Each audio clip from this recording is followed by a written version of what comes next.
All right. Kaitlyn is here with me to talk about single molecule tweezers. However, first it's Ring. Yes, Ring got into a little bit of a controversy, and I'm not quite, I think it's a bit overblown given the details. But if you don't know the details, it sounds really bad.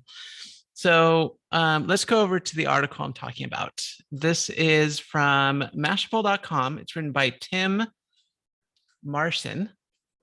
And it says, Amazon admits Ring gives cops footage without customers' knowledge or consent. I mean, and that sounds pretty bad, right? I mean, that is exactly what we don't want. I mean, we've all heard of or read or watched 1984. We don't want the cops having access to our private footage at any given time. Now, what's really interesting and what makes this a little bit more nuanced is that this is for emergencies only. So there have been times when there have been life and death situations. And yeah, sure, in those situations, the police asked for Ring footage and they got it. And I mean, I don't know what in that situation, I would agree that it's probably the right thing to do to give police that data if it is a life and death situation. And it apparently has always been anytime that the data has been given, and it's only been given like 10 or 11 times. So it's it sounds bad on the surface, but I can't really fault Amazon for this because, with, like I said, if it were me, right, if I were in charge of Ring, which by the way, I do work with the Ring team, so just conflict of interest out of the way. But if I were leading the Ring team and someone came to me and said, somebody's life is in danger, we need to get access to a customer's, piece of data, I'd be like, well, are you sure? Like there's a, are you sure that the life is truly in danger? And if they're like, yes, then I'd be like, well, let me direct you to the right position and we can sort out the details later and the moral questions later. If somebody's life is in danger, let's make sure that we can save their life. So I don't know what people would want. I mean, would they want Amazon to be like, no, we're not going to give you the data, even though this person is potentially in trouble? I don't know. Well, that's what Apple did.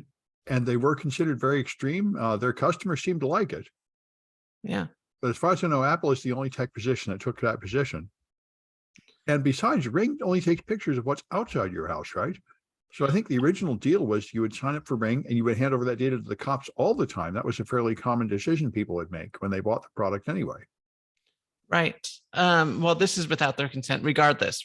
Well, yeah. But I mean, I think the original thing, it was they would make a deal with local cops and it would be included in your contract and everything. And that was considered part of the selling point, like a burglar alarm. You want it going straight to the cops, right? That's probably what you actually want with it. I'm sure there's a lot of users that would love to have their Ring footage sent directly to the cops when there's a potential burglar in the neighborhood or something. But there's a lot of people that want to keep it private, and it's important to respect that. So, well, yeah. But I mean, emergencies have always been the exception to all of this. Right. Yeah. So like I said, I think this is a bit overblown, although I do understand people's concerns about not wanting to give someone your private data access all the time. But, if a life is in danger, I mean, how many people would actually turn that down? I mean, so basically you're taking the fascist position, which would normally be my role, but I'm of course in agreement with you. Yes, I am taking the fascist position that when there is a life in danger, then you can take whatever steps are necessary to protect that life. Well, that does involve trusting the cops to some extent, that they're not going to abuse that authority. Right. But the only thing they're getting is the ability to see outside your house, which is not this enormous intrusion, I think. I mean, you could set up Ring cameras anywhere. I mean, there's nothing stopping you from putting a Ring camera in your house. And it could happen. I'm sure there are Ring cameras that get good views inside people's houses. But if definitely we don't want this data just going out to any cop, anytime they want to do an investigation. But like I said, if there is a life in danger, if it's a life and death situation, then, Yeah, well, one of these days it'll be the red states trying to determine if someone's getting an abortion through the Ring camera, and they'll say that's a life and death situation. But anyway, that's right. Let's just ignore all that. Yeah, yeah. All right. Good. I'm all for ignoring all that. All right. Well, I'm going to share my screen because this is pretty awesome stuff. I first had to figure out how to share the right window, which is hard. Brave browser. Yeah, this would be the right one, I think. All right. So hopefully you can see these glorious pictures, which I think are wonderful.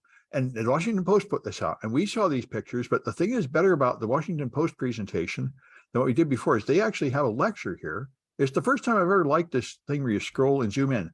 They explain what all these pieces are. So let me go down to the second or third one. Yeah, this one here. I didn't know what was going on with this picture. And they explain it, which is very helpful. These are stars in the foreground. You can tell by the 6 rings, 6 bars sticking through them, which are an artifact of the device, as Kaitlyn explained last time. And here they explain what these galaxies are. There appear to be 5 galaxies, but this one is a mere 40 million light years away. So hardly far away at all. All the other 4 are all together. And this is really 2 of them. There's more distant ones. And they explain what's going on with them and that they're merging and stuff. And they explain what's going on with this nebula picture. So I really recommend this. And if you go through our links, I gifted this to the world so you can get in past the paywall, because I really help. I really appreciate this helping me understand more about how this works. Anyway, I would turn it off if I could find the button there. All right. So that's what I like. And I'll go back to you with this seat subscription story, which is very interesting. Because I heard just yesterday, people said, why even talk about that? It doesn't even matter. It'll never come to anybody, any place like the UK or the US. Yeah, no, it's totally coming. So BMW, let me actually show the news story. So the BBC has an article talking about the BMWs and heated seat subscriptions. What's going on? So BMW has, they decided that they would ship all cars with heated seats. But if you want to use the heated seats, you have to pay a monthly subscription fee to BMW, which is absolutely ridiculous. There's isn't that the way Tesla works? There's a bunch of features, and they're only turned on by software if you pay for them, right? Yeah, I mean, there's a difference between running a program on your system and not being able to use the hardware that's already in your car to begin with, right? So, like for example, when you buy a computer, you can buy extra software to put on the computer. Now, I'm not a big fan of subscription models for software. I know that corporations are because it generates a lot of revenue. Yeah. But I, as a consumer, very much dislike. Go on. But Windows XP worked exactly this way. If you bought the home version, it had all the software of the pro version and a few registry keys locking you out of the pro stuff. Right. But that's all software. Yeah. And you can then upgrade the software to use the extra software. I get that. That's fine. Software is in a weird state. This is actual physical hardware that you bought. You bought the heated seats. Whenever you get this car, you buy the heated seats. And if you want to use it, you don't buy the pro version of the software that controls the heated seats. You subscribe to the heated seats features for a monthly fee, which is absolutely sort of ridiculous from a consumer perspective. Now, I understand from a corporate perspective why this is so lucrative.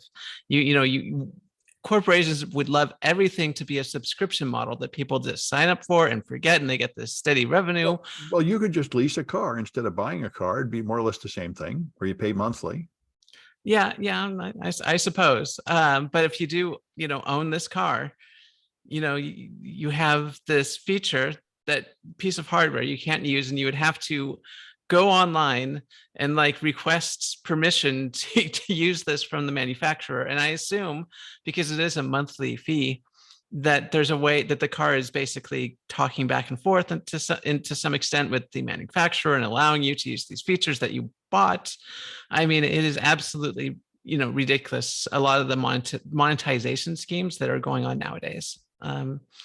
Actually, I don't see anything much wrong with it. It's just another way to sell your product. It's a way to calculate the price differently, really, is all it is, I think. I don't think so. I mean, if it's one thing, if you buy a car and it doesn't have heated seats, and then later on you want to buy heated seats, so you swap out the seats, that's fine. But when you buy a car with heated seats and you can't use it, and it costs $10 a month to use your heated seats, I mean, that's kind of silly. I mean, what's next? I mean, power steering for an extra $10. Well, sure. And then you could get it cheaper by not having that feature turned on because you live in a warm place. I don't see a fundamental problem here. I do see a fundamental problem in having, stuff that you own, not really, not, let me rephrase that. I have an issue with stuff about not owning the stuff that you own, essentially. Well, like, I guess, but I mean, it's like the Kindle, right? You buy the Kindle, you put the book on it, but then if Amazon decides they can suck it back off of there, and that's kind of the deal. And if you buy a cloud service, but the thing is, I disagree. Amazon should not be able to suck the book out of your Kindle. Once you buy the book and put it on your Kindle, Amazon should not be able to do that. Why? And I don't think you should. Why? I mean, why does it have to be the equal of a paper book? It can just be another service like your television, where you can turn it on and see a show, but only when they're playing it. So you're paying, you have some hardware, but it's also dependent on some cloud services that they can turn on and off. And as long as you understand what you're paying for, I'm not sure I see a problem. So the difference between like a cloud service is that they're actually streaming you, live information, right? You're using their servers, you're connecting to their servers, you're using their product. When you are not paying $10 to BMW, you're sitting on heated seats that you just can't turn on. Right. When you pay $10 to BMW, they send over presumably some sort of like unlock code. Yeah. And that's the only difference. So they're not actually providing any service to you. They're just saying, okay, now you get to use it, which is basically almost, I'm not going to say it's extortion, because I think that's a bit over dramatic, but I do think it's an incredibly insensitive and not consumer friendly monetization model for their cars. Okay. Well, to me, it just seems like an arbitrary pricing scheme, but it may prove to be unpopular because people have the attitude that something's wrong with it. Anyway, it certainly, it was funny how nobody thought it was going to come over here, and apparently it is coming over here. So yeah, it's coming out. I mean, the thing is, I've seen this already in a lot of electronic spaces, a lot of software spaces, where everything's moving towards a live service model with, subscriptions and everything. And I just, God, wanted to stop. I understand why they're doing it. It is just absolutely annoying, and it's anti-consumer friendly, and it is just, I don't know. It's a scummy way to make extra money, essentially. Well, I can think of another way to look at it. It means that those people that are able to hack into the device get all those extra features cheaper. That's true, but you shouldn't have to get those features cheaper to begin with. It's just, if you buy heated seats, you should be able to use the stuff that you own. An interesting position.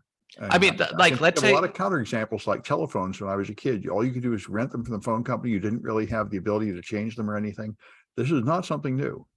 The thing is, once again, telephone, you're getting a service. You're using their telephone lines. You're connecting to their lines. You're connecting to their switches. It would be like, I mean, let's do another example. Like, I'm sitting in a chair right now, right? Like, let's say I bought this chair and then I have to pay a $10 monthly fee in order to unlock the ability to sit in it. I mean, that's absolutely silly. I mean, I understand why that would be appealing from a, corporate perspective, where you're trying to make as much money as possible, but it's just not consumer friendly at all. Well, yeah. And I think it'll be sorted out by the marketplace. I mean, if people really hate this, they can buy something different brand of car. That is true. I mean, it's only really a problem when there's a monopoly of sorts. Yeah. All right. Anyway, I got a car story too. So apparently the electric cars are not working out so well. Various people have tried writing articles, a couple of people a few weeks apart say, I'll drive my car from one state all the way halfway across the country and see what happens. And the fact is, you can't charge the thing very well at all. There aren't very many charging stations. You have to carefully plan to go to them. And when you go there, they're broken and they don't work. This guy went to a charging station with 4 of them and 3 of them don't work. And the manufacturers, there's no way to diagnose them. There's no useful error messages. They can't figure out what the problem is. So I say, if you have a Tesla, those Tesla stations actually work, those Tesla fast charging stations, but the other brands apparently are not very well built, not very compatible, and fail a lot, which is an issue. And there's a car, a Rivian. A lot of people love these Rivians, a new alternative to a Tesla. But apparently if you order one, you have to pay for it now, and they won't even tell you when it will be delivered. They say, we hope sometime within the next year. It's incredibly difficult to get the car. Once you get it, it's pretty nice, but they can't manufacture enough of them and you wait forever. And there's a video from, let me see. Let's see if you can get from from CNET, I guess. And it talks about the various new battery techs that are coming out to try to make better alternatives to lithium-ion batteries. And none of them are popular yet, but there are several interesting new techniques coming out. And the one thing, there is one brand somewhere that actually does replace the batteries instead of charge the car. And I think that is the real wave of the future. I mean, if you just plugged in new batteries, so you do in a flashlight, then you could just go to the station, replace the battery in 5 minutes and be out of there with a full battery, and they could charge it and while you're not driving. And that would be almost as good as just filling a tank of gas. And I think that's what we really need. But anyway, the political mandate for global warming is forcing, especially us in California, to get electric cars really fast. So hopefully they'll get the charging experience improved in a hurry, or there will be a lot of people in trouble with those electric cars. Yeah, that's a very interesting idea. Sort of have universal sized batteries. Yeah. Sort of like we have with A, B, and C, Yeah. triple, double A batteries and stuff, but for cars. And then when you drive your car up to like a recharge station, it just takes out the old battery, starts recharging it, puts a freshly charged battery in. The problem though is that fresh batteries are far better than used batteries. And if you're constantly swapping batteries, you might get a real dud in there. And there's then you have to test them, or you just need to mark them by how old they are. Yeah, I mean, it's a problem because you assume you get a car and it has a battery installed, and that's going to be a fresh battery. And you don't want to go swapping that out for just a random other battery, because that other battery is not going to be as good. Well, yeah, it's true. But I mean, I would just say you rate them, have like, we're good for 1,000 uses or something, and you mark how many times they've been used, and you guarantee that whatever it is, it'll take you to the next station, because you're not going to leave it in the car past the next station anyway. Yeah, I mean, I don't know. It's an interesting idea, but as long as batteries are not, one, standardized, and two, like the fact that you can, it's like changing out your gas tank for another gas tank entirely. And, you might have a custom gas tank in your car, one that's much larger than you need, or I don't know. Yeah. Well, this is what we're going to live through. I mean, in the short run, they're not going to do it this way because for some reason, the popular brands of electric cars have not embraced this. So you're going to have to charge it. And apparently it takes a long time to charge unless you pay for the rapid charge, which is expensive and hard to find. And even the rapid charge takes at least a half hour, often much longer. So this is going to be a problem. People are used to just pulling into the gas station, filling their car, and 5 minutes later being back on the road. And if you don't swap batteries, there's no way to reproduce that experience. Technically supercapacitors and a few other ways that you could, very quickly and very dangerously charge the car quickly. But those are not really available, not in the right capacity yet. Right. So the way most electric cars or previously worked is that there would be something like an electric third rail on a rail.